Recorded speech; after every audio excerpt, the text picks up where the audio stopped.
নমস্কার বন্ধুরা, আনিটেক অভিযান ইউটিউব চ্যানেলে আপনাদের সকলকে আবারও স্বাগত জানাচ্ছি। তো বন্ধুরা, এলন মাস্কের তরফ থেকে আরও একটি নতুন চমক চলে এসেছে, আর তিনি লঞ্চ করেছে টেরাফ্যাব। দেখুন বন্ধুরা, টেরাফ্যাব হলো একটি ফ্যাসিলিটি যার আন্ডারে চিপ তৈরি হবে, সেমিকন্ডাক্টর, তার সাথে ডিজাইন হবে, এআইকে আরও বেশি পাওয়ারফুল তৈরি করা হবে। দেখুন বন্ধুরা, এলন মাস্কের এটাই ভাবনা যে এআই যেভাবে বেড়েই চলেছে সেই অনুযায়ী হার্ডওয়্যার বেশি পাওয়ারফুল না। এবার যেহেতু চিপসেট পাওয়ারফুল হবে না বা হার্ডওয়্যার পাওয়ারফুল হবে না, এআইয়ের ভাবনার ক্ষমতা অনেক কমে যাবে। আর এআইয়ের ভাবনার ক্ষমতা কমে গেলে এআই কিন্তু তার পুরোপুরি কার্যক্রমে আসতে পারবে না। আর সেই কারণে এলন মাস্ক লঞ্চ করেছে টেরাফ্যাব, যার আন্ডারে তিনি সেমিকন্ডাক্টর চিপ তৈরি করবে এআইয়ের জন্য। এই যে এআই চিপ তৈরি করবে সেটার অনেক ভাগ তিনি নিয়ে এসেছেন। দেখুন, প্রথমে উনি বলেছেন যে এআই চিপসেটকে তিনি ব্যবহার করে 2029 সালের মধ্যে একটি অপটিমাস আর্মি তৈরি করবে, সেটা হচ্ছে এআই রোবটের হবে।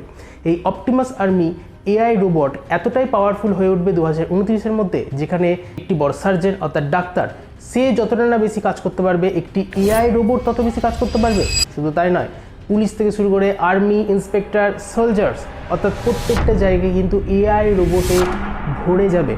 কি বন্ধুরা, শুনতে একটু ফিউচারিস্টিক লাগছে না? আমারও লাগছে, কিন্তু এলন মাস্কের এই বক্তব্য যে তিনি আর 2 বছর অর্থাৎ এটি করতে তার সময় লাগবে 2 বছর, এটা তো তার প্রেডিকশান, সেটা আমরা 2029 এলেই জানতে পারবো।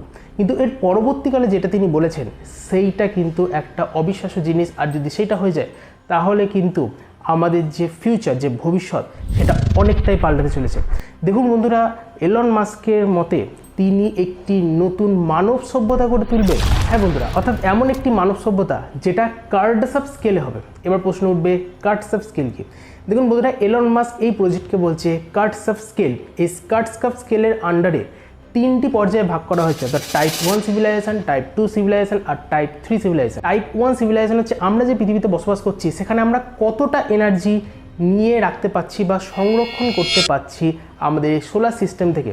দেখুন বন্ধুরা, রিপোর্ট অনুযায়ী জানা যাচ্ছে যে আমরা শুধুমাত্র 100%-এর মধ্যে 0.6%ই সোলার প্যানেলের মাধ্যমে যে সমস্ত এনার্জি রয়েছে প্রাকৃতিক, সেটা কিন্তু আমরা স্টোর করতে পারছি, এর চেয়ে বেশি না। কিন্তু বন্ধুরা, এলন মাস্কের ভাবনা আরও বেশি। তিনি বলছেন যে টাইপ 1 তো শুধু পৃথিবী থেকে সংগ্রহ, কিন্তু টাইপ 2 সিভিলাইজেশন আমরা ক্রিয়েট করতে চাই। অর্থাৎ কি তিনি বলতে চাইছেন, ভবিষ্যতে এই যে অপটিমাস আর্মি তিনি তৈরি করবেন টেরাফ্যাব ফ্যাসিলিটির আন্ডারে, সেটি তারা মার্সে অর্থাৎ মঙ্গল গ্রহে পাঠাবে, তার সাথে মুন চন্দ্রগ্রহে পাঠাবে, যেখানে মানুষের প্রয়োজনই পড়বে না। অর্থাৎ আপনি যদি এবার একটু লক্ষ্য করেন, এলন মাস্ক কিন্তু আগে থেকেই ভবিষ্যতের ভাবনায় চলছেন। আপনারা বুঝতে পারছেন যে এখন স্পেস এক্সের আন্ডারে বিভিন্ন স্যাটেলাইট যাচ্ছে। এবার সেটা শুধুমাত্র স্যাটেলাইট ইন্টারনেটই ব্যবহার করবে না, তার সাথে সাথে রিসার্চেও কাজে লাগবে। অর্থাৎ আগে থেকেই তিনি ভবিষ্যতের ভাবনা নিয়ে নিয়েছেন।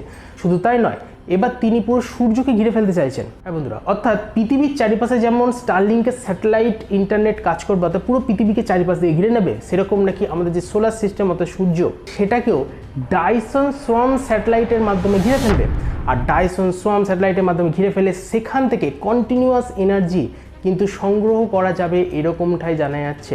অর্থাৎ আমাদের পৃথিবীতে থাকলে কি হয়, রাতের বেলা আমরা কোনো এনার্জি স্টোর করতে পারি না, কিন্তু যখন আমরা সেটিকে পৃথিবীর বাইরে নিয়ে চলে যাই, অর্থাৎ স্যাটেলাইটের মাধ্যমে ডাইসন সোয়ার্ম যে স্যাটেলাইট রয়েছে সেটির মাধ্যমে আমরা কন্টিনিউয়াস অর্থাৎ 24/7 24 ঘন্টা কিন্তু আমরা এনার্জি স্টোর করে রাখতে পারবো।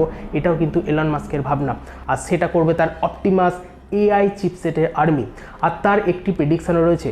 তিনি এরকম বলতে চাইছেন যে ভবিষ্যতে তিনি 100 থেকে 200 মিলিয়ন চিপ তৈরি করবেন বছরে। হ্যাঁ, আর সেই 100 থেকে 200 মিলিয়ন চিপ 1 বছরে তৈরি করার পর সেখান থেকে 1 টেরাওয়াট এআই কম্পিউটিং সার্ভিস তিনি তৈরি করবেন, এআই মেকানিজম তৈরি করবেন, যেটা কিন্তু একটা হিউজ, যেটা আমরা ভাবতেও পারছি না। অর্থাৎ বলতে পারেন যে এলন মাস্ক একটা আলাদাই লিগ তৈরি করে ফেলেছেন। এলন মাস্ক আলাদা জগতে বাস করছেন। তিনি বলতে চাইছেন যে আমরা কার্ডসেপ স্কেলের টাইপ 1 সিভিলাইজেশন এখন পর্যন্ত ঠিকমতো গড়ে তুলতে পারেনি, কিন্তু তিনি এখনই ভাবছেন কার্ডসেপ স্কেলের টাইপ 2 সিভিলাইজেশন। আর টাইপ 3 যে সিভিলাইজেশন, সেটা মনে হয় না যে আমরা কোনোদিন তৈরি করতে পারবো, কারণ সেটা আমাদের সারা গ্যালাক্সির যে সোলার সিস্টেম রয়েছে সেটার এনার্জি সংগ্রহ, সেটা কোনোদিনই মানুষের পক্ষে তো আমার মনে হয় না সম্ভব। কিন্তু উনি যে টাইপ 2 সিভিলাইজেশনের কথা বলছেন সেটা কিন্তু একটা নিজে থেকেই বড় জিনিস। তো দেখা যাক ভবিষ্যতে এই যে টেরাফ্যাব ফ্যাসিলিটি এলন মাস্কের, সেটা কতটা সফল হয় সেটা তো আমরা পরেই জানতে পারবো। তবে আজকের মতো ভিডিওটি আপনাদের এই পর্যন্তই ছিল। ভিডিও সম্পর্কিত কোনো মতামত বক্তব্য থাকলে নিচের কমেন্ট সেকশনে গিয়ে জানাতে পারেন। ভিডিও যদি ভালো ইনফরমেটিভ মনে হয় তাহলে অবশ্যই লাইক করুন, বন্ধুদের সাথে শেয়ার করতে পারেন, সাবস্ক্রাইব বাটনটিকে প্রেস করে আমাদের এই পরিবার সদস্য হতে পারেন, আর পাশে বেল আইকনকে হিট করে নোটিফিকেশন অলে সেট করে দিন যাতে লেটেস্ট রিলেটেড ভিডিও সবার আগে আপনার কাছে পৌঁছে যায়। অ্যাজ ওয়েল নিজে ভালো থাকুন, অপরকে ভালো থাকুন, সবসময় আনন্দে থাকুন। টিল দেন দেখা হচ্ছে আবার একটা এরকমই নতুন টপিকের সাথে পরের ভিডিওতে।